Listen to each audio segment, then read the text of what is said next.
Nakakalokang baklang to. 125 messages, 80 missed calls. Nakakaloka tong si Hazel. Troll na troll lang ang galawan. Tawagan mo kaya si Manuel. Binigay ko na sa'yo yung address, ah. Wala nga, doon hindi nakatira. Tawagan mo, tanay mo kung nasan siya. Hindi, ayoko. Ano ayaw mo? Ayoko. Ah, ganon. Oy, hindi mo naman matatawagan yan. Hindi mo alam password ko. Birthday ko, engot. Obsessed na obsessed ka sa akin. Dad, si Ninong Abel po. Oh, hello, pare. Hello, Manuel, asan ka?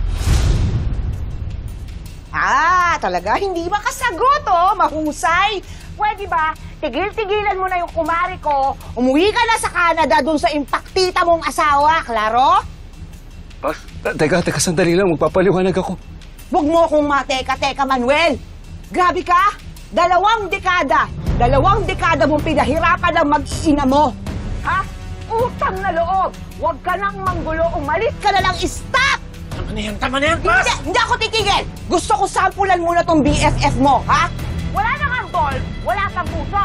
Utang na loob naman.